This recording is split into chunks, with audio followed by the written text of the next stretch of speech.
যদি কোনো ব্যক্তি এক মুসলমানকে যদি কাফির বলে বা মুশরিক বলে, আর সেই মুসলমান যদি মুশরিক না হয়, যেই ব্যক্তি মুশরিক বলবে সেই ব্যক্তি নিজেই মুশরিক হয়ে যাবে। একজন ব্যক্তি একজনকে যদি কাফির বলে, সেই ব্যক্তি যদি কাফির না হয়, যেই ব্যক্তি কাফির বলবে সেই ব্যক্তি নিজেই কাফির হয়ে যাবে।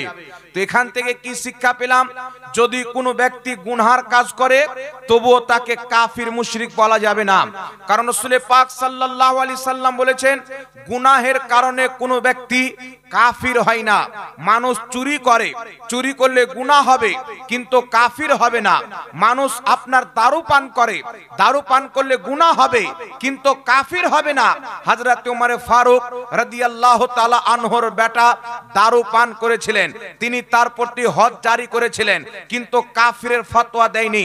এই জন্য পৃথিবীর মুসলমান গুনাহ করার কারণে যদি একজন পাপীকে, একজন গুনহেগারকে কোনো ব্যক্তি কাফির বলে দেয়, তাহলে সেই ব্যক্তি নিজেই কাফির হয়ে যাবে। কারণ কাফির কাকে বলে? এমন কোন কুফরি যদি একজন ব্যক্তি করে বা কুফরি বাক্য বলে বা কুফরি আকীদা পোষণ করে, তখন সেই ব্যক্তি কাফির হবে। কাফির হওয়া মানে ইসলাম থেকে বেরিয়ে যাওয়া। কাফির হওয়া মানে ইসলাম থেকে বেরিয়ে যাওয়া। শিরিক করা মানে ইসলাম থেকে বেরিয়ে যাওয়া। কিন্তু পৃথিবীর মুসলমান বর্তমান জামানাতে সাধারণ পাবলিককে কিছু ইহুদি খ্রিস্টানদের দালালের পক্ষ থেকে শিরকের ভয় দেখানো হয়, কুফরির ভয় দেখানো হয়, বিদআতের ভয় দেখানো হয়। তারা ইবাদত তো দূরে থাক, কোন মুসলমান আল্লাহ ছাড়া কারোর ইবাদত করতে পারে না। কিন্তু পৃথিবীর মুসলমান, একজন মুসলমান যদি থাকে, রাসূল করিম সাল্লাল্লাহু আলাইহি সাল্লামকে নিজের জান চাইতে বেশি সম্মান করবে, সাহাবায়ে কেরামকে প্রাণ দিয়ে সম্মান করবে, আহলে বাইতকে কলিজার চাইতে বেশি ভালোবাসবে। তো নবীর সম্মান করার কারণে, নবীকে মহব্বত করার কারণে যদি কোনো ব্যক্তি শিরকের ফতোয়া দেয়, বিদআতের ফতোয়া দেয়, সেই ব্যক্তি নিজেই বেঈমান হবে। নবীর তাজিম করনে वाला জান্নাতি হয়ে যাবে। আর একটু জোরে হবে না সুবহানাল্লাহ? তো সম্মান হলো আলাদা জিনিস, ইবাদত হলো আলাদা জিনিস। ইবাদত আলাদা জিনিস, সম্মান হচ্ছে আলাদা জিনিস। এই জন্য পৃথিবীর মুসলমান একটু লক্ষ্য করে শুনেন, আমরা আহলে সুন্নাত ওয়াল জামাত কিছু লোক বলতে চাই শুধু আল্লাহ আল্লাহ আল্লাহ আল্লাহ, বলে কিনা? কিছু লোক বলতে চায় শুধু আল্লাহকে মানো, কিছু লোক বলতে চায় আল্লাহ আল্লাহর নবী যথেষ্ট। এই পৃথিবীর মুসলমান কেউ আল্লাহ পাকের তাওহীদ বয়ান করতে গিয়ে রাসূল পাকের অপমান করে, কেউ রাসূল পাকের রিসালাত বয়ান করতে গিয়ে আপনার সাহাবায়ে কেরামের অপমান করে দেয়। কিন্তু আলহামদুলিল্লাহ এই পৃথিবীর মাটিতে নবী মুস্তাফার যুগ থেকে নিয়ে আজ পর্যন্ত একটি দল হক পথে আছে, যেই দলের নাম আহলে সুন্নাত ওয়াল জামাত। সুন্নি হানাফি মুসলমান এই আহলে সুন্নাত ওয়াল জামাতের কলিজার মধ্যে সর্বপ্রথম খোদার মহব্বত আছে, তারপর রাসূলের মহব্বত আছে, তারপর সাহাবার মহব্বত আছে, তারপর আহলে বাইতের মহব্বত আছে, তারপর ওলি আউলিয়ার মহব্বত আছে। আমরা মুনাফিক নয় যে একজনকে মানবো আর একজনকে মানবো না। আমরা সুন্নি মুসলমান, আল্লাহ আল্লাহর রাসূলকে মানি, আল্লাহ রাসূল যাদেরকে মানতে বলেছেন তাদেরকেও মানি। নারে তাকবীর, নারায়ে রিসালাত, মাসলাকে আলা হযরত উলামা আহলে সুন্নাত। একটু ধ্যান দিয়ে শুনেন বাবা, বর্তমান জামানার পরিস্থিতি কি আছে আপনাকে বলতে চাই। এই বর্তমান যুগে অনেক পেপারের মধ্যে দেখতে পাওয়া যায়, সোশ্যাল মিডিয়ার মাধ্যমে দেখতে পাওয়া যায়, এলাকাতে ঘটনা ঘটতে দেখতে পাওয়া যায়। কি ঘটনা দেখতে পাওয়া যায়? প্রেমিক প্রেমিকার জন্য ফাঁসিতে ঝুলে গেছে, বিষ পান করে নিয়েছে, জেলে বন্দী হয়ে গেছে, নিজের এলাকা ছেড়ে চলে গেছেন, এমনকি যে ভারত দেশ পর্যন্ত ছেড়ে দিয়েছেন একজন প্রেমিক প্রেমিকার জন্য। এই রকম কত ঘটনা ঘটে। কিন্তু পৃথিবীর মুসলমান একটু হাদিসের দিকে যদি লক্ষ্য করি, কুরআন পাকের দিকে যদি লক্ষ্য করি, আল্লাহু আকবার কবীরা, এই পৃথিবীর মাটিতে এমন একজন মহান ব্যক্তি আছে, যেই মহান ব্যক্তির মহব্বত স্বয়ং স্রষ্টা রব্বুল আলামিন বাড়িয়েছেন। এক কথা আল্লাহ পাকের পর, আল্লাহ পাকের মহব্বতের পর বাবা হতে পারে, মা হতে পারে, প্রেমিক হতে পারে, স্ত্রী হতে পারে, কুল কায়নাত হতে পারে, আল্লাহ পাকের মহব্বতের পর কুল কায়নাত চাইতে বেশি মহব্বত মুহাম্মদ রাসূলুল্লাহকে করতে হবে, আমার নবীকে করতে হবে, তিনার তাজিম করতে হবে। এখন আপনার সম্মুখে কয়েকটি হাদিস পেশ করতে চাই, সাহাবায়ে কেরাম কিভাবে তাজিম করতেন। বর্তমান জামানায় একজন দাড়ি টুপিওয়ালা মৌলবীর প্রতি ফরজ কি, একজন মৌলবীর বক্তব্য শুনে কলিজার মধ্যে মুহাম্মদ রাসূলুল্লাহর মহব্বত এমন ভাবে গেঁথে যাবে যে রাসূলের জন্য যদি পরাণ দিতে হয় মানুষ এদিক ওদিক তাকাবে না, জীবন পর্যন্ত দিয়ে দিবে। একজন আলিমের বক্তব্য শুনে নবীর তাজিম বাড়বে, রাসূলের মহব্বত বাড়বে, নবীর সুন্নাতের দিকে এগিয়ে যাবে। কিন্তু বর্তমান জামানাতে দাড়ি টুপিওয়ালা ইসলামিক স্কলার নামের কিছু শয়তান মার্কেটে বেরিয়েছে, এরা মুশরিকদেরকে বাদ দিয়ে দিয়েছে, মূর্তি পূজারীকে বাদ দিয়ে মুসলমানের পিছনে লেগে আছে। কেউ যদি রাসূলের পাককে দাঁড়িয়ে সালাত ও সালাম জানায় বিদআত আর শিরক বলে ফতোয়া দিবে, কেউ যদি নবীর নামকে চুমুন দেয় বিদআত শিরক বলে ফতোয়া দিবে। কিন্তু পৃথিবীর মুসলমান আপনাকে বলতে চাই সাহাবা রাসূলকে কেমন মহব্বত করতেন। উঠান বুখারী শরীফ, এই বুখারী শরীফের মধ্যে লিপিবদ্ধ রয়েছেন আল্লাহর নবী যখন উযু করতেন সাহাবায়ে কেরাম রাসূল পাকের হাত ধোয়া পানি, নবী পাকের কুলি করা পানি, নবী পাকের নাকে দেওয়া পানি, নবী পাকের পাও ধোয়া পানি সাহাবায়ে কেরাম নিজের চুল্লুতে নিয়ে চেহারাতে লাগাতেন, নিজের সিনাতে লাগাতেন, চেহারাতে লাগাতেন, নিজের সিনাতে লাগাতেন। এমন কি যে আমার আপনার নবী উযু করতেছেন, একজন সাহাবী সামনে এসেছেন, আল্লাহর নবী মুস্তাফার মুখে পানি আছেন, নবী পাক নিজের মুখের কুলির পানি ওই সাহাবার চেহারাতে ফেলে দিলেন। অন্য সাহাবা বর্ণনা করছেন ওই সাহাবার বয়স 80 বছর হয়েছিল, তিনার হাত পাও শরীরের অঙ্গ পতঙ্গর বয়স 80 বছর মনে হতো, আর তিনার চেহারার বয়স যুবক মনে হতো 18 বছরের। নারায়ে তাকবীর, নারায়ে রিসালাত, মাসলাকে আলা হযরত। কেমন তারা রাসূলের পাককে মহব্বত করেছেন পৃথিবীর মুসলমান। আল্লাহর নবী সাল্লাল্লাহু আলাইহি ওয়াসাল্লামকে শুধু সাহাবায়ে কেরাম নয়, যারা মহিলা সাহাবিয়া ছিলেন নিজের সন্তানকে জিদ্দের ময়দানে পাঠিয়েছেন। ইমাম কাজী আয়াজ রাহমাতুল্লাহ আলাইহি শিফা শরীফের মধ্যে একটি হাদিস লিপিবদ্ধ করেছেন। একজন সাহাবী জিদ্দের ময়দানে শহীদ হয়ে গেছেন, জিদ্দ যখন কমপ্লিট হয়েছেন তিনার মা জিদ্দের ময়দানে গিয়েছেন, যাওয়ার পর নিজের বেটার লাশকে নিয়ে শুধু পিঠ চেক করছেন, পিছনকার কাপড়টা তুলে পিঠের ধুলা বালিকে ঝেড়ে চেক করতেছেন ডান দিক বাম দিকে ঘুরিয়ে ঘুরিয়ে। সাহাবী বলছেন এই মহিলা যদি কওরির বেটা শহীদ হয় সেই মহিলার চোখ দিয়ে পানি বের হয়, কিন্তু তুমি তার পিঠ কেন চেক করছো? ওই মহিলাটি বলেছিলেন শোনো, আমি যখন আমার সন্তানকে জিদ্দের ময়দানে পাঠাই আমি বলেছিলাম বেটা ওই জিদ্দের ময়দানে মুহাম্মদ রাসূলুল্লাহ রয়েছেন, তুমি নবী মুস্তাফার চতুর সাইডে পাহারাদারি করবে, আর শোনো খবরদার একটাও তীর যেন তোমার পিঠে না লাগে, যদি পিঠে তীর লেগে যায় আমি মা মনে করব তুমি পালিয়ে আসতেছিলে তাই তোমার পিঠে তীর লেগেছে, আমি দুধের ঋণ শোধ করব না।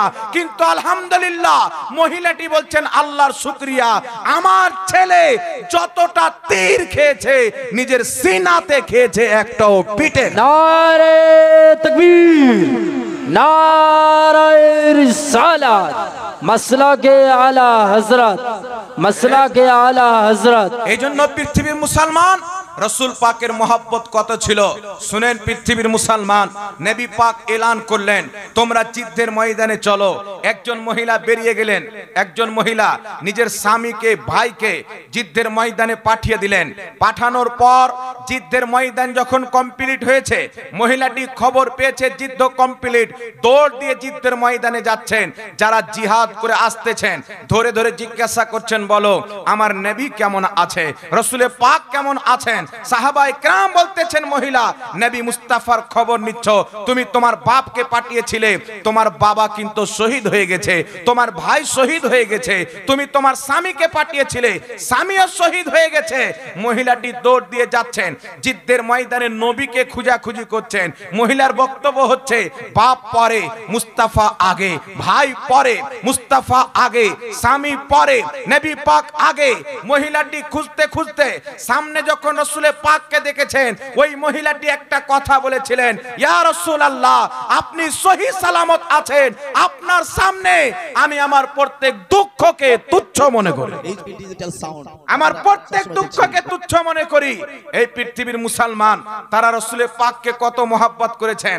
আমার নবী এলান করছেন, সাহাবী যুদ্ধের ময়দানে যেতে হবে, যারা যুদ্ধ করতে পাবে অস্ত্র নিয়ে বেরিয়ে যাও, আর যারা যুদ্ধ করতে পারবে না তারা অস্ত্রগুলি জমা করে দাও। নবীর কদমে সব অস্ত্র রাখতেছেন। একজন মহিলা একটা ছোট বাচ্চা নিয়ে আমার আপনার নবীর সামনে চলে এসেছেন। আসার পরে বলছেন, ইয়া রাসূলুল্লাহ, আমার এই সন্তানকে যুদ্ধের ময়দানে নিয়ে যান। রসুল পাক বলছেন, মা, তোমার এই ছোট বাচ্চা কি করতে যুদ্ধের ময়দানে নিয়ে যাব? এ তো তলোয়ার চালাতে পারবে না, এ তো লড়াই করতে পারবে না। মহিলাটির চোখ দিয়ে পানি বের হচ্ছে আর বলছে, ইয়া রাসূলুল্লাহ, আমার এই ছোট বাচ্চা তীর চালাতে পারবে না, তলোয়ারের ওয়ার করতে পারবে না, কিন্তু ইয়া রাসূলুল্লাহ, আমার স্বামী বেঁচে নাই, আমার স্বামী যুদ্ধের ময়দানে শহীদ হয়েছে, আমার বাপও শহীদ হয়েছে, তাই আমার পাঠানোর কেউ নাই, আমার এই সন্তানকে নিয়ে যান। তলোয়ার চালাতে না পারলে কি হলো? তলোয়ার চালাতে না পারলে কি হলো? আমার এই সন্তানের মধ্যে এমন একটি গুণ রয়েছে, এই গুণ যুদ্ধের ময়দানে কাজে আসবে। ইয়া রাসূলুল্লাহ, আমার এই সন্তানকে যদি কোনো ব্যক্তি মহব্বতের সহিত আদর করে একটা চুমো দিয়ে দেয়, আমার সন্তান তাকে চিপকে ধরে নেয়। ইয়া রাসূলুল্লাহ, যুদ্ধের ময়দানে আমার সন্তানকে কোলে নিয়ে থাকবেন, যখন কোনো কাফির আপনার দিকে তীর চালাবে, আপনি আমার সন্তানকে একটা মহব্বতের চুমন দিবেন, আমার সন্তান আপনাকে চিপকে ধরে তীর আপনার দেহে লাগতে দিবে না, নিজের শরীরে তীর খেয়ে আপনার হেফাজত করবে। সুবহানাল্লাহ, সুবহানাল্লাহ। আমি চাই আপনার হেফাজত করতে গিয়ে আমার সন্তান যেন শহীদ হয়ে যায়। এই পৃথিবীর মুসলমান কত রাসূলের পাককে মহব্বত করতেন। আল্লাহ পাক কোরআনে কি বলেছেন?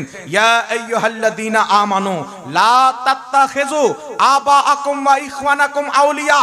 আল্লাহ পাক বলছেন, হে ঈমানদার ব্যক্তিগণেরা, যদি তোমার আপন জন্মদাতা পিতা, যদি তোমার আপন ভাই ঈমান আনার পর, নিজেকে মুসলমান বলার পর কুফরিকে পছন্দ করে, আল্লাহর বেয়াদবি করে, নবীর গুস্তাখের দলে চলে যায়, নবী পাকের বেয়াদবি করে, আল্লাহ পাক বলছেন, লা তাত্তাখিযু, যদি তোমার আপন বাপ হয়, যদি তোমার আপন ভাই হয়, তার সাথে তোমার কোনো সম্পর্ক থাকতে পারে না, কোনো বন্ধুত্ব থাকতে পারে না, আপোষ থাকতে পারে না। কারণ হচ্ছে পৃথিবীর মুসলমান, সহিহ বুখারীর মধ্যে হাদিস, আল্লাহ নবী সাহাবীকে জিজ্ঞাসা করছেন, সাহাবী, ইসলামের সবচাইতে উত্তম আমলটা কি, উত্তম কাজটি কি? কোন সাহাবী বলছেন, ইয়া রাসূলুল্লাহ, ইসলামের সর্বোত্তম কাজ হচ্ছে নামাজ। নবী বলছেন না। রাসূলে পাক বলছেন, বলো, অন্য কেউ বলো। আবার কেউ বলছেন, হুজুর রোজা। নবী বলছেন না। কেউ বলছেন যাকাত। নবী বলছেন না। কেউ বলছেন জিহাদ। নবী বলছেন না। ইসলামের সবচাইতে গুরুত্বপূর্ণ জিনিস হচ্ছে, তুমি কাউরির সাথে বন্ধুত্ব রাখবে তো আল্লাহ আল্লাহ রসুলের জন্য রাখো, দুশ্মনী করবে তো আল্লাহ আল্লাহ রসুলের জন্য করো। যদি কোনো ব্যক্তির অন্তরে নবীর চুল পরিমাণে বিদ্বেষ থাকে, তাকে দুশ্মন মনে করতে হবে। আর যদি নবীকে মহব্বত করনেওয়ালা রাস্তার চামার থাকে, তাকে নিজের বন্ধু মনে করতে হবে। নারে তাকবীর, নারে রিসালাত, মাসলাকে আলা হযরত। এই জন্য পৃথিবীর মুসলমান সাহাবায়ে কেরাম রাসূল পাকের ওযু করা পানি, চোখে দেওয়া পানি, সহিহ মুসলিমের মধ্যে হাদিস, নবী পাকের ঘাম মোবারককে সাহাবা আতর হিসাবে দেহে কাপড়ে ব্যবহার করতেন। এই পৃথিবীর মুসলমান এইগুলি দেখে মুনাফিকরা হাসতো, মুহাম্মদ তো আমাদের মতনই মানুষ, ছি ছি, তার কুলি করা পানি লাগাচ্ছে, তার ঘামকে আপনার খুশবু হিসাবে লাগাচ্ছে, তার চেহারা ধোয়া পানি লিখছে, তার পায়ে ধোয়া পানি চোখে লাগাচ্ছে, মুখে লাগাচ্ছে, মুহাম্মাদের মাননেওয়ালা পাগল হয়েছে। সাহাবার একটাই জবাব ছিল, হ্যাঁ আমরা পাগল হয়েছে, তো দুনিয়াদারের মহব্বতে নয়, মুহাম্মদ রাসূলুল্লাহর মহব্বতে পাগল হয়েছে। তোমরা জ্বলতে জ্বলতে মুনাফিক হয়ে জাহান্নামে যাবে, আমরা সাহাবী মুস্তাফার আদব করতে করতে জান্নাতে যাব। সুবহানাল্লাহ, জোরে হবে না সুবহানাল্লাহ? আমার আপনার নবী যখন থুতু মুবারক ফেলতেন, এইভাবে টেনে যখন কাঁচ ফেলতেন, সাহাবা দুই হাত পেতে নিয়ে নিজের চেহারাতে লাগাতেন, বুকে লাগাতেন। এখন নবীর জন্য কেউ যদি দাঁড়িয়ে যায়, মোল্লার পেটে ব্যথা হয় না? বলেন। আর কিছু লোক আছে, যদি কোনো টুপিওয়ালা শয়তান, দাড়িওয়ালা শয়তান এরা বলে দিবে নবীকে দাঁড়িয়ে সালাম দেওয়া বিদাত। এরা মনে করছে বাপরে এতদিন বিদাত করলাম। এই পৃথিবীর মুসলমান, নবী মুস্তাফার মহব্বতে দাঁড়ানো বিদাত কিয়ামতের সকাল পর্যন্ত কেউ প্রমাণ করতে পারবে না। কারণ এই নবীর মহব্বতে সাহাবা দাঁড়িয়েছেন, এই নবীর মহব্বতে ফাতেমা দাঁড়িয়েছেন, এই নবীর মহব্বতে আবু বকর আলী দাঁড়িয়েছেন। তাই আমরা আহলে সুন্নাত ওয়াল জামাত যেমন ভাবে সাহাবায়ে কেরাম নবীকে দেখে মহব্বত করেছেন, আমরা না দেখে মহব্বত করার চেষ্টা করি। এখন আপনার সম্মুখে কয়েকটি রেফারেন্স পেশ করছি, শুনেন। এই যে আদব, আমার আপনার নবী কি শিক্ষা দিয়েছিলেন? আদব। আল্লাহ বলছেন ওয়াতু আযজিরুহু ওয়াতু আক্কিরুহু, তোমরা আমার নবীর খুব ইজ্জত করো, খুব তাজিম করো। এই সুবহানাল্লাহ হবে না? আল্লাহ বলছেন আমার নবীর খুব ইজ্জত করো, আমার নবীর খুব তাজিম করো। এই পৃথিবীর মুসলমান আপনাকে বলতে চাই, আপনি চাকরি পেয়েছেন, আপনি জীবন পেয়েছেন, জমিন পেয়েছেন, পিতা মাতাকে পেয়েছেন, সব পেয়েছেন। একটা মাস্টার সাহেবকে দেখলাম, ওনার চাকরি হয়েছিল জুন মাসের 7 তারিখে, বাড়ি তার মালদাতে। ফোন করে বলছেন হুজুর এই দিনে আমি চাকরি পেয়েছিলাম, তাই খুশিতে বাড়িতে একটু দোয়া খেরের ব্যবস্থা করেছি। মানুষকে খাওয়া দাওয়া করে দোয়া খের করবো, একটু আনন্দ প্রকাশ করবো, আল্লাহর শুকরিয়া আদায় করব। এই দিনে আল্লাহ আমাকে চাকরি দিয়েছিলেন। আমি আপনাকে বলতে চাই পৃথিবীর মুসলমান, একদিকে কাবাকে রাখেন, একদিকে আল্লাহর আরশকে রাখেন, একদিকে লৌহ কালামকে রাখেন, জিবরিল সহ প্রত্যেক ফেরেশতাকে একদিকে রাখেন। আল্লাহর ইজ্জতের কসম খেয়ে বলি, কুল কায়নাত, 7 তবক জমিন, 7 তবক আসমান, জান্নাত পর্যন্ত, আরশ কুরসি পর্যন্ত একদিকে রাখেন, আর মুহাম্মদ রাসূলুল্লাহর সম্মান একদিকে রাখেন। মুস্তাফার ইজ্জতের সমতুল্য কুল কায়নাতের ইজ্জত হতে পারে না। নারে তাকবীর, নারায়ে রিসালাত, মাসলাকে আলা হযরত। আজ মানুষের মধ্যে চিরকাল থেকে রাসূল পাকের একটি আলাদা স্থান যে মানুষের অন্তরে আছে, এই স্থানকে মিটানোর জন্য সিম্পল একজন রাসূলকে মানুষ বানিয়ে দিতে চায়। নবী মুস্তাফাকে সাধারণ মানুষ বানিয়ে মানুষের সামনে উপস্থাপন করা হয়। ফান্ডিং আমেরিকা থেকে আসে, ফান্ডিং ফিলিস্তিন থেকে আসে। এই পৃথিবীর মুসলমান, আমি আপনাকে বলতে চাই রাসূল করিম সাল্লাল্লাহু আলাইহি ওয়াসাল্লামের আজ তারা সম্মানকে নষ্ট করতে চায়, ইজ্জতের প্রতি হামলা করে। কিন্তু এদের পূর্বের বাপ দাদারা নবী মুস্তাফার খানদানকে হত্যা করেছে, রাসূল পাকের ঘরানাকে হত্যা করেছে। ইমামে হুসেন রাদিয়াল্লাহু তাআলা আনহু কে ছিলেন? আল্লাহর কোরআনকে জিজ্ঞাসা করেন হুসেনকে মানবো কিনা। আল্লাহ কোরআন পাকে বলেছেন কুল লা আসআলুকুম আলাইহি আজরান ইল্লাল মাওয়াদ্দাতা ফিল কুরবা।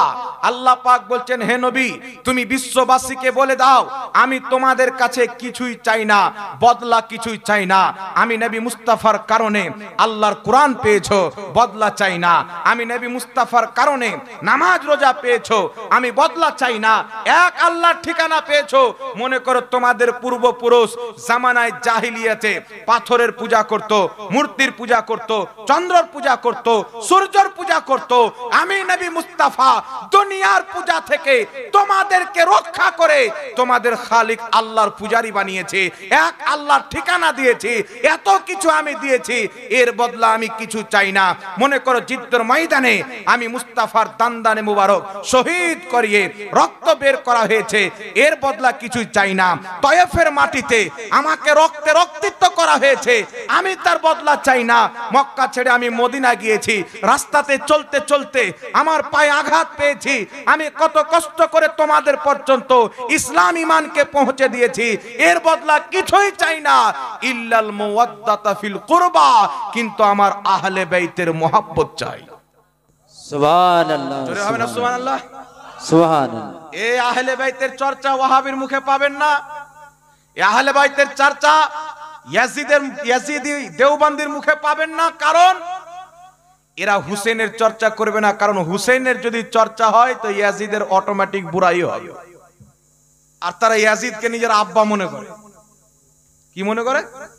বলছে কারবালার ময়দানে ইয়াজিদের কোনো ভুল ছিল না, হুসেন কারবালায় গেল কেন যে শহীদ হলো। এই কথা কোনোদিন আপনারা শুনেছেন? এর পূর্বে কোনোদিন শুনেছেন? এই জামানাতে শুনছেন, পূর্বে কোনোদিন শুনেছেন? কিছু মৌলবি ইয়াজিদকে ডিফেন্ড করার জন্য ময়দানে নেমে পড়েছে। যে আমি আপনি যুগ যুগ থেকে যেটা ইয়াজিদের ব্যাপারে শুনে আসছি, ইয়াজিদ সে ছিল না। কে ছিল? উনি একজন ইসলামিক শাসন ছিল। আর কি বলছে? বলছে ইয়াজিদ বিন মুআবিয়া রাদিয়াল্লাহু তাআলা আনহু, মানে হযরতে মুআবিয়ার বেটা ইয়াজিদের প্রতি আল্লাহ রাজি আছে। বলে নাউজুবিল্লাহ। ইয়াজিদের নামের পর রাহমাতুল্লাহ আলাইহি বলা নাজায়েজ। ইয়াজিদের নামের পর রাদিয়াল্লাহু তাআলা আনহু বলা নাজায়েজ, কারণ ইয়াজিদের প্রতি আল্লাহ রাজি নয়, আল্লাহ রাজি হচ্ছে ইমামে হুসাইনের প্রতি। একটু জোরে হবে না সুবহানাল্লাহ? এই জন্য পৃথিবীর মুসলমান দেওবন্দীদের কিতাব পড়েন, ফাতাওয়া রশিদিয়া, আহলে হাদিসদের কিতাব পড়েন, এরা পরিষ্কার বলে দিয়েছে যে মুহররমুল হারামের মেহিনাতে ইমামে হুসেন বা নবীর আহলে বাইতের নামের মাহফিল করে যদিও সহিহ সনদে ইমাম হুসেনের ফজিলত কারবালার ঘটনা বর্ণনা করা, তারা বলছেন নাজায়েজ এবং হারাম। কারণ কারবালার ঘটনা এই মুসলিম জাতি যত শুনবে, ইয়াজিদের নোংরা মুখ তত প্রকাশ্য পাবে। এই কারবালার ঘটনা মুসলমান যত শুনবে, ইয়াজিদ যে চরিত্রহীন, ইয়াজিদ যে বেনামাজি, ইয়াজিদ যে জিনাখোর, ইয়াজিদ যে একজন পুতপথভ্রষ্ট, এই ইয়াজিদের মুখ পর্দা খুলে যাবে।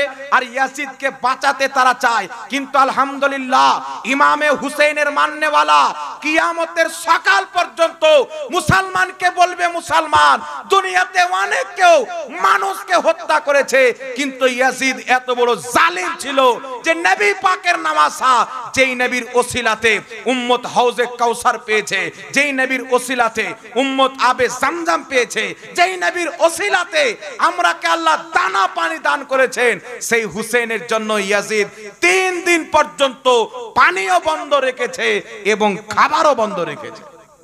সুবহানাল্লাহ। পানি পান করতে দেয়নি, খাবার খেতে দেয়নি। আমার আপনার নবী যখন মক্কার মাটিতে ছিলেন, বৃষ্টি যখন বন্ধ হয়ে গেল, পশু পাখি হালাক হয়ে যায়, বরবাদ হয়ে যায়। সাহাবী নবীর দরবারে গেলেন, মসজিদ আছেন, নবী পাক হুজুর বৃষ্টির জন্য মানুষ হালাক হচ্ছে, একটু দোয়া করে দেন। আমার নবী সবাইকে বললেন হাত তুলো, সবাই মিলে হাত তুললেন, বুখারীর হাদিস। দোয়া করলেন আল্লাহ নবী বৃষ্টির জন্য, বৃষ্টি আরম্ভ হয়ে গেল। বৃষ্টি ছুটে না ছুটে না, আবার সাহাবা গিয়ে বলছেন হুজুর মদিনা মক্কা সব ডুবছে, আপনি বৃষ্টির বন্ধ হওয়ার দোয়া করেন। আমার নবী বন্ধ হওয়ার দোয়া করলেন, বৃষ্টি বন্ধ হয়ে গেল। তো যেই নবী হাত তুললে আল্লাহ বৃষ্টি দান করেছেন, উমর ফারুকের জামানায় বৃষ্টি বন্ধ হয়ে গেল। মুসান্নাফ ইবনে আবি শাইবার মধ্যে সহিহ সনদে হাদিস, মানুষ দোয়া করছেন ইস্তিসকার মসজিদে গিয়ে, সব জায়গাতে ইস্তিসকার নামাজ পড়ছে, তাহাজ্জুদের নামাজ পড়ছে, দোয়া হচ্ছে, দোয়া কবুল হয় না। হযরতে বিলাল বিন হারিস আমার নবীর কবরে গিয়ে দোয়া করছেন, ইয়া রাসূলুল্লাহ আপনার উম্মত হালাক হচ্ছে, একটু বৃষ্টির ব্যবস্থা করে দেন। আমার নবী স্বপ্নে এসে বলছে বৃষ্টি হবে, তার পরের দিন দেখছে বৃষ্টি হচ্ছে। জোরে বল সুবহানাল্লাহ। তো যেই নবী মুস্তাফা দুনিয়াকে পানি পান করিয়েছেন, খাবার খাইয়েছেন, পেটে নিজে পাথর বেঁধেছেন, লোককে খাইয়েছেন, এই জমিনের খাজানার পানির মালিক আল্লাহ কাকে বানিয়েছেন? নবীকে।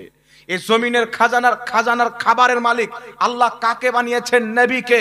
আল্লাহ তাবারাক ওয়া তাআলার হাবিব বুখারী শরীফের মধ্যে বলছেন, আমার আপনার নবী বলছেন, ইন্নী মাফাতিহা খাজাইনিল আরদ, নিশ্চয় আল্লাহ পাক জমিনের সমস্ত খাজানার চাবি আমি নবী মুস্তাফাকে দিয়ে দিয়েছেন। বুখারীর মধ্যে নবী বলছেন, ইন্নাল্লাহা ইউতি ওয়া ইন্নামা আনা কাসিম, নিশ্চয় আল্লাহ দেনেওয়ালা, আমি মুস্তাফা বাটনেওয়ালা।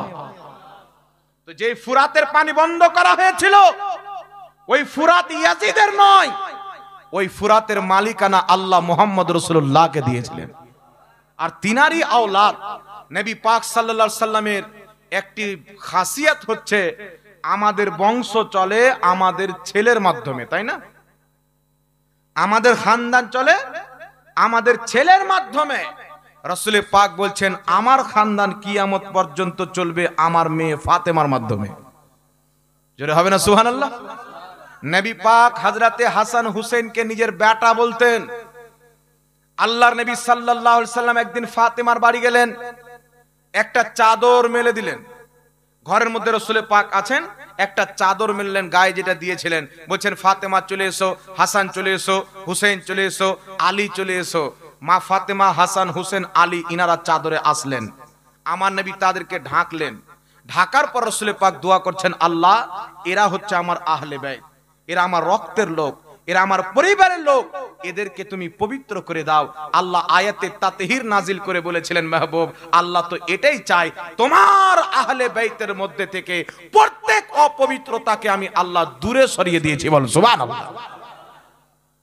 দূরে সরিয়ে দেওয়ার কারণে মা ফাতেমা রাদিয়াল্লাহু তাআলা আনহা ইনি যে নামাজ পড়তেন, আমার মা বোনদের একটা মাসে রক্ত আছে যেটার কারণে তাদের প্রতি নামাজ মাপ থাকে, রোজার মাসে আসলে রোজা কাজা করতে হয়, নাকি জানেন তো আপনারা? কিন্তু মা ফাতেমার মধ্যে সেই রক্ত ছিল না। সুবহানাল্লাহ বলেন। সেই রক্ত ছিল না। হযরতে উসমান গনি, তিনার সাথে নবীর একজন মেয়ের বিয়ে হলেন। দীর্ঘদিন পর নবী পাকের মেয়ে ইন্তেকাল করলেন। আবার আরেকজন মেয়ের বিয়ে আল্লাহর নবী উসমান গনির সাথে দিলেন। নিজের দুইজন মেয়ের বিয়ে রাসূল পাক একের পর এক হযরতে উসমান গনির সাথে দিয়েছিলেন। মনে রাখবেন, একই সাথে চারটা বিবাহ করে চারটা স্ত্রী রাখা শরীয়তে জায়েজ আছে, তবে দুই বোনকে একসাথে বিবাহ করে রাখা হারাম আছে। কথা বুঝতে পারছেন? এইজন্য আমার নবী একের পর এক বিয়ে দিয়েছিলেন। তো নবীর দুই মেয়েকে বিয়ে করার জন্য আল্লাহর পক্ষ থেকে হযরতে উসমান গনিকে তারিখে দামেস্ক কিতাবের মধ্যে হাদিসটি রয়েছেন, তিনাকে যুন্নুরাইন বলা হলো, দুই নূরের অধিকারী। বলছে দুই নূরের অধিকারী কি করে হলো? বলছে আমার নবী তো নূর, নবী মুস্তাফার বাড়িতে যেই বাচ্চা জন্ম নেয় সেটাও নূরের জন্ম নেয়। আর একটু জোরে হবে না সুবহানাল্লাহ? তো নবীর দুই মেয়েকে বিয়ে করার জন্য উসমান গনি যুন্নুরাইন, দুই নূরের অধিকারী। তো নবীর মেয়ে যদি নূর হয়, যারা নবীকে এখন নূর বলতে অস্বীকার করে, কত রকমের যুক্তি দিয়ে কৌশল দিয়ে নবীকে মাটি প্রমাণ করতে চায়। একজন বলছেন রাসূল খাওয়া দাওয়া করতেন, আমি বললাম আল্লাহ চেয়েছেন নূরকে খাওয়া দাওয়া করিয়েছেন। একজন বলছে রাসূলের রক্ত বেরিয়েছেন, আমি বললাম আল্লাহ পাকের কুদরত, আল্লাহ চেয়েছেন নবী নূর, তবে নবীর নূরের মাধ্যমে রক্ত বের করিয়েছেন। আল্লাহ তাবারাক ওয়া তাআলা চেয়েছেন নবীকে আওলাদ দিয়েছেন। আমার আল্লাহ, আরে নূর তো নূর, আল্লাহ যদি চায় আসমান থেকে বৃষ্টি না বর্ষণ করে শুধু সন্তান বর্ষণ করতে পারে, পারে না? একটু জোরে বলেন, পারে না? আল্লাহ পাকের কুদরত, নলেজ খাটিয়ে কি বলছো? আল্লাহ কুরআন পাকে নবীকে নূর বলেছেন, নবী বলছেন আল্লাহ পাক সর্বপ্রথম আমার নূর তৈরি করেছেন। এখানে মুস্তাফার কথা চলবে, কওরির দালালি চলবে না, কওরির যুক্তি চলবে। এবার চলে আসেন পৃথিবীর মুসলমান। আল্লাহ বলছেন নবী তুমি বলো কোনো বদলা চাই না, কিন্তু আমার আহলে বাইতের মহব্বত চাই। তাহলে কোরআন পাক থেকে কি বোঝা গেল? নবীর আহলে বাইতকে মহব্বত করা ফরজে আইন, ঈমানের অংশ। তারপর রাসূল পাক সাল্লাল্লাহু আলাইহি সাল্লাম কি বলছেন? রাসূল পাক বলছেন আল্লাহ আমি হুসেন ও হাসানকে মহব্বত করি, তুমিও তাদেরকে মহব্বত করো। যারা হাসান ও হুসেনকে মহব্বত করবে তুমি তাদেরকেও মহব্বত করো। রাসূল পাক সাল্লাল্লাহু আলাইহি সাল্লাম বলছেন আল হুসাইনু মিন্নি ওয়া আনা মিনাল হুসাইন, আমি হুসেন থেকে, হুসেন আমার থেকে। রাসূল পাক সাল্লাল্লাহু আলাইহি সাল্লাম বলছেন জান্নাত, জান্নাত এত খুশি হলো যে ইমামে হাসান ইমামে হুসেনকে জান্নাতের দুলহা বানিয়ে দেওয়া হয়েছে। জান্নাত আনন্দেতে ঝুমছে, আনন্দেতে ঝুমছে। জিজ্ঞাসা করা হলো জান্নাত তুমি ঝুমছো কেন, আনন্দিত কেন? তো জান্নাত বলছে যে আমি হচ্ছি হাসান ও হুসেনের দুলহান, হাসান হুসেনের দুলহান, তাই আমি আনন্দ প্রকাশ করছি, আনন্দে ঝুমছি। এই পৃথিবীর মুসলমান, ইমামে হাসান হুসেনকে আমার নবী কত ভালোবাসতেন, সুবহানাল্লাহ। আল্লাহর নবী মুস্তাফা ইমামে হাসান হুসেনকে কত মোহাব্বত করতেন। নবী আমার সাজদাতে যেতেন, নবীর পিঠে হুসেন চেপে যেতেন, যতক্ষণ না নামতেন নবী সাজদা থেকে মাথা তুলতেন না। আল্লাহর নবী ঘোড়ার মতন হয়ে যেতেন, আর নবী মুস্তাফার পিঠের উপরে ইমামে হুসেন সাওয়ার হয়ে যেতেন। আল্লাহর নবী দুই কাঁধে বসিয়ে রাখতেন, নিজের বগলের মধ্যে রেখে চাদর দিয়ে ঢেকে রাখতেন। একজন সাহাবী বলছেন নবী পাকের দরবারে গেলাম, আল্লাহর নবী চাদর গায়ে দিয়ে আছেন, দরওয়াজা খুললেন তো আমি বুঝতে পারলাম নবীর দুই বগলে দুটা ছেলে আছে, একটার নাম হচ্ছে হুসেন আর একটার নাম হচ্ছে হাসান। কত মহব্বত করতেন। যারা হাসান ও হুসেনকে কষ্ট দেয় রাসূল পাক বলছেন সে আমাকে কষ্ট দেয়। কিন্তু কারবালার ময়দানে পৃথিবীর মুসলমান ইয়াজিদকে যারা ভালো বলতে চায়, আমি ইয়াজিদের ইতিহাস আপনাকে একটু বলে দিচ্ছি। কিতাবটির নাম হচ্ছে আল বেদায়া ওয়ান নেহায়া। এই কিতাবের মধ্যে ইমাম ইবনে কাসির লিখেছেন। কিতাবটির নাম হচ্ছে তারিখে তাবারি। এই কিতাবের মধ্যে ইমাম তাবারি লিখতেছেন, তারিখে দামিশকের মধ্যে লিপিবদ্ধ রয়েছেন আরো অনেক ঘটনা। তারিখুল কবিরের, তারিখুল খুলপার মধ্যে ইমাম জালালউদ্দিন সিউতি উল্লেখ করেছেন, ইয়াজিদের হাতে সাহাবা এবং তাবেঈ বাইত হয়ে মদিনা শরীফ এসে এলান করলেন, আমরা ইয়াজিদের বাইতকে ভঙ্গ করছি, কারণ ইয়াজিদকে দেখলাম দামিশকের মাটিতে সে দারু পান করে, নামাজকে ছেড়ে দেয়, 4টা 5টা 10টা করে মহিলা নিয়ে থাকে, কুকুর বান্দরের সাথে খেলাধুলা করে। এই পৃথিবীর মুসলমান আল বেদায়া ওয়ান নেহার মধ্যে লেখা আছে, ইয়াজিদ কাবা ঘরে আগুন লাগিয়েছিল, নবী পাকের মসজিদ, মসজিদে নবী শরীফে উট এবং ঘোড়াকে বেঁধে 3 দিন পর্যন্ত পেশাব পাখানা করিয়েছিল। এমন একজন নাপাক ব্যক্তি ইয়াজিদ ছিল। ইমাম মালিক বলছেন ইয়াজিদ কাফির ছিল। দলিল কি পেশ করছেন, যখন হুসেনকে শহীদ করার পর শিমরে লাইন উনার মুস্তককে নিয়ে ইয়াজিদের শাহী দরবারে গেলেন, তো ইয়াজিদ হাতে ছড়ি নিয়ে ইমামে হুসেনের ঠোঁটে আঘাত করে বলেছিল, বদরের যুদ্ধে আমার যে বাপ দাদাকে মুহাম্মদ শহীদ করেছিল, আজ তার নামাসাকে শহীদ করে আমি ইয়াজিদ বদনা নিলাম। তাই একজন ইমাম তাকে কাফির বলে আখ্যায়িত করেছেন, আর ইমামে আজম আবু হানিফা বলছেন আমরা তাকে কাফিরও বলবো না, তাকে মুসলমানও বলবো না, আমরা তার ব্যাপারে সুকুত, তবে তাকে ফাসিক বলা যাবে, ফাজির বলা যাবে, মুনাফিক বলা যাবে, আপনার ইয়াজিদকে জাহান্নামী বলা যাবে, কারণ ইয়াজিদ কোনই মতে ভালো লোক ছিল না, সে সাধারণ ব্যক্তিকে নয় জান্নাতের সরদারকে শহীদ করেছে। এখন বর্তমানে কিছু লোক আছে যে ইয়াজিদ দারু পান করত, তার নামের পরে রাদিয়াল্লাহু তাআলা আনহু লাগাচ্ছে, বাংলাদেশের কাজ্জাবিন ইহুদি। এ জিনা করত, এর নামের পরে বলছে রাদিয়াল্লাহু আনহু। আর আমরা যদি বলি আলা হযরত রাদিয়াল্লাহু তাআলা আনহু, তো এর পেটে ব্যথা হয়ে যায়। একজন ওয়াহাবি ফোন করেছেন যে আল্লাহর নবীর সাহাবী ব্যতীত কওরির নামের পর রাদিয়াল্লাহু আনহু বলা যাবে না। মাসলাটা ভালো করে শুনেলেন। তো আমি বললাম দলিল কি? বলছে রাদিয়াল্লাহু তাআলা আনহু এটা একটা সাহাবীদেরকে আল্লাহ পাক কোরআনে বলেছেন তাদের একটা উপাধি।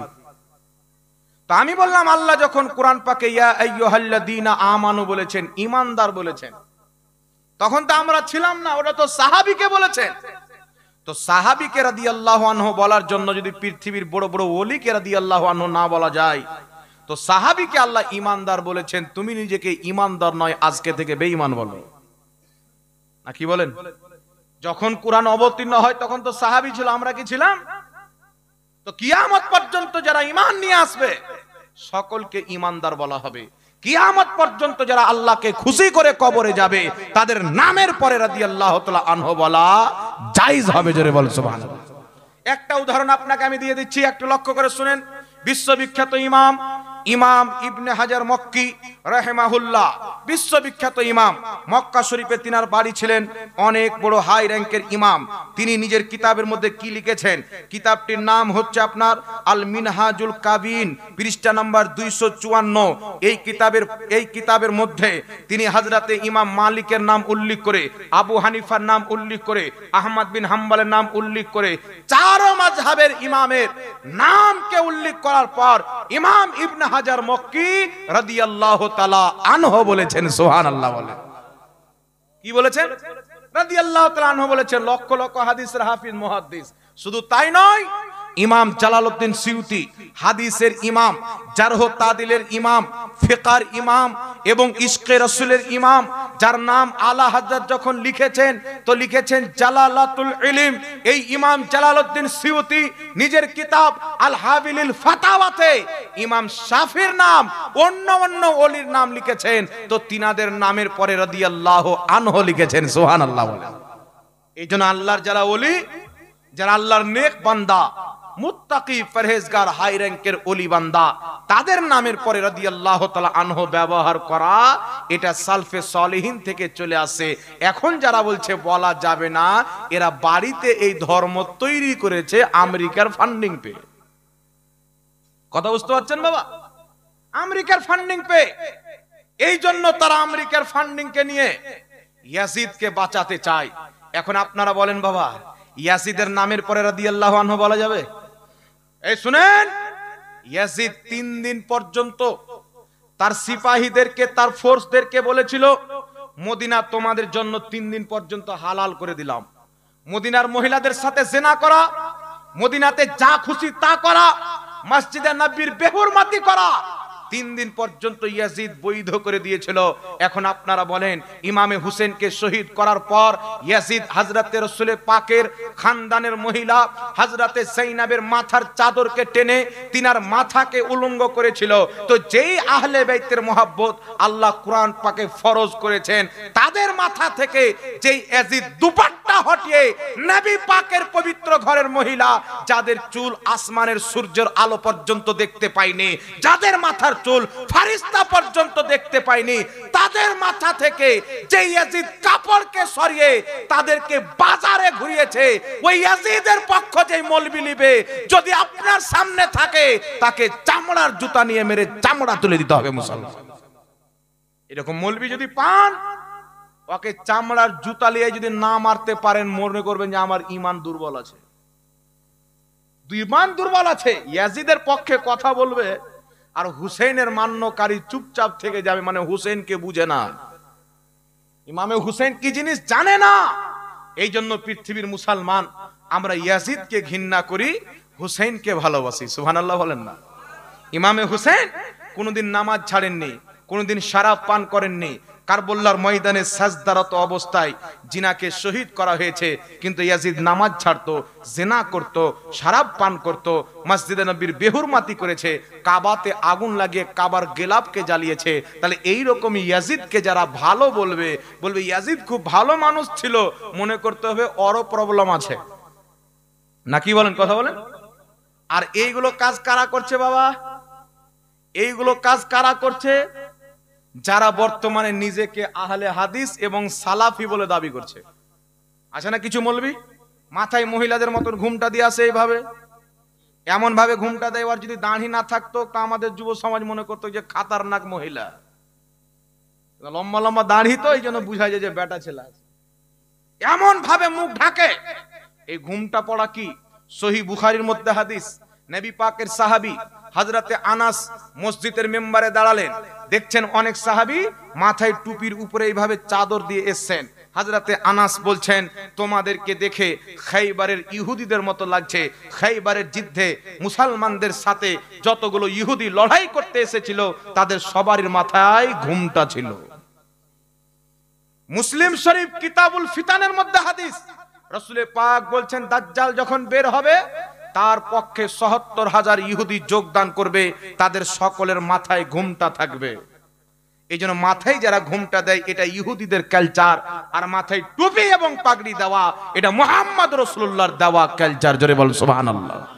তো নবীর কালচারকে মিটিয়ে ইহুদির কালচার তারা ভরতে চায়।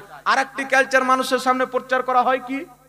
আচ্ছা, আমরা যখন মানুষের সাথে মুসাফা করি 2 হাতে করি না বাবা? জি জোরে বলেন। এমনি অনেকে হয়তো মুসাফা করছেন, ভিড় ভাড় আছে, সময় টময় নাই, এমনি এক হাতে মুসাফা করে নিল, এটা নাজেজ বা হারাম হবে না। তবে এক হাতে মুসাফাকে যারা সুন্নাত মনে করে আর 2 হাতে মুসাফা করাকে বিদআত মনে করে, এরা কোনোই মতে নবীর সুন্নাত পালন করে না, ইহুদিদের সুন্নাত পালন করে। খ্রিস্টানদের তরিকায় এক হাতে মুসাফা করা, ইহুদিদের তরিকায় এক হাতে মুসাফা করা, হিন্দুদের তরিকায় এক হাতে মুসাফা করা, বৌদ্ধদের তরিকায় এক হাতে মুসাফা করা। আর রাসূল পাক বলছেন মিশকাতের হাদিস, মান তাশাব্বাহা বিকওমিন ফাহুয়া মিনহুম, যে যেই ধর্মের নকল করবে সে তাদেরই অন্তর্ভুক্ত হবে। কিন্তু ইসলামের কি? বুখারী শরীফের মধ্যে হাদিস নাম্বার 6265, আব্দুল্লাহ ইবনে মাসউদ বলছেন, আল্লাহর নবী মুস্তাফা আমাকে তাশাহুদ শিক্ষা দিলেন, তো নবী মুস্তাফা আমার সাথে 2 হাতে মুসাফা করলেন। জোরে হবে না সুবহানাল্লাহ? 2 হাতে মুসাফা করে রাসূল সাল্লাল্লাহু আলাইহি সাল্লাম আমাকে তাশাহুদ শিক্ষা দিয়েছেন। বুখারী শরীফের মধ্যে কত নাম্বার হাদিস? 6265 নাম্বার হাদিস। আর বাংলাদেশে কিছু দাড়িওয়ালা শয়তান বেরিয়েছে, বলছে 1 হাত 2 হাতে মুসাফা করা বিদআত। নবী যে 2 হাতে মুসাফা করেছে এরা বলছে দুই হাতে মুসাফা করা বিদআত। নবী ফরজ নামাজের পর দোয়া করেছেন, হাত তুলে আমি 11টি হাদিস পেয়েছি, সাহাবায়ে কেরাম সবাই মিলে হাত তুলে দোয়া করেছেন। অসংখ্য হাদিস আমাদের নিকটে আছে, মুহাদ্দিসদের কিতাবের দলিল আছে, ফকিহদের কিতাবের দলিল আছে। কিন্তু বর্তমানে কিছু লোক বেরিয়েছে বলছে ফরজ নামাজের পর হাত তুলে দোয়া করা যাবে না। এরকম লোক মার্কেটে আছে না নাই ভাই? কথা বলেন, আছে না নাই? কিয়ামতের সকাল পর্যন্ত কোন মৌলবি ফরজ নামাজের পরে হাত তুলে দোয়া করাকে বিদআত যদি প্রমাণ করতে পারে, আমি তার সারা জিন্দেগি গোলামি করতে প্রস্তুত আছি, তাকে মুহ মাঙ্গা ইনাম দেওয়া হবে। আর কিয়ামতের সকাল পর্যন্ত কেউ প্রমাণ করতে পারবে না যে ফরজ নামাজের পর দোয়া করা যাবে না। আলহামদুলিল্লাহ, আমরা সুন্নি নিজেকে কেন বলি? নবীর সুন্নাতে চলনেওয়ালা আল্লাহর নবী ফরজ নামাজের পর হাত তুলে দোয়া করেছেন, করতে বলেছেন। এই মর্মে আমার মতন ছোটখাটো মৌলবি 11টি হাদিস পেয়েছে, জোরে বলতে হবে সুবহানাল্লাহ। কটা হাদিস বাবা? 11টি হাদিস। মাত্র 2টি হাদিস আপনাকে বলে দিই। মুজামুল কাবির তাবরানির মধ্যে হাদিস ইমাম হাইসামি মাজমাউজ জাওয়াইদে উল্লেখ করে সহিহ বলেছেন। কি সহিহ বলেছেন? বলছে রিজালুহু সিকাত, এই হাদিসের সমস্ত বর্ণনাকারী সহিহ। আব্দুল্লাহ বিন জুবাইর বলছেন একজন ব্যক্তিকে দেখছেন নামাজের মধ্যে হাত তুলে দোয়া করছেন। আব্দুল্লাহ বিন জুবাইর বলছেন নামাজের মধ্যে হাত তুলে রাসূল পাক দোয়া করতেন না, নামাজ যখন শেষ করতেন 2 হাত তুলে নবী দোয়া করতেন। সুবহানাল্লাহ বলেন। আরেকটি হাদিস আমালুল ইয়াউমি ওয়াল লাইল কিতাবের মধ্যে ইমাম ইবনু সুন্নি উল্লেখ করেছেন সনদ সহ, রাসূল পাক বলছেন প্রত্যেক ফরজ নামাজের পর তোমরা সবাই হাত তুলে দোয়া করো। একটু জোরে হবে না সুবহানাল্লাহ? তো প্রত্যেক ফরজ নামাজের পর হাত তুলে দোয়া নবী করতে বলেছেন। আমার নবী নিজে দোয়া করেছেন। আল বেদায় ওয়ান নেহার মধ্যে হাদিস, সাহাবায়ে কেরাম আলা বিন হাজরামি সমস্ত সাহাবীকে নিয়ে ফরজ নামাজের পরে দোয়া করেছেন। সুতরাং ফরজ নামাজের পর যারা হাত তুলে দোয়া করে তারা নবীর শরীয়তকে মানে, আর যারা বিদআত নাজায়েজ মনে করে পালিয়ে যায় এরা আবু জেহেল, উতবা, শাইবার শরীয়তকে মানে, শয়তানের শরীয়তকে মানে, ইহুদি খ্রিস্টানদের শরীয়তকে মানে। এই জন্য খবরদার মুসলমান, ব্যাপকভাবে কিছু টুপিওয়ালা দালাল বেরিয়েছে মার্কেটে, ইহুদি ইসরায়েলকে ডিফেন্ড করতে চায়, তাদের দালালি করে নবীর ইসলাম মিটিয়ে ইহুদির ইসলাম মানুষের মধ্যে ভরতে চায়। আল্লাহ তাদেরকে হেদায়েত দান করুক। সকলে পড়ুন আল্লাহুম্মা আমিন।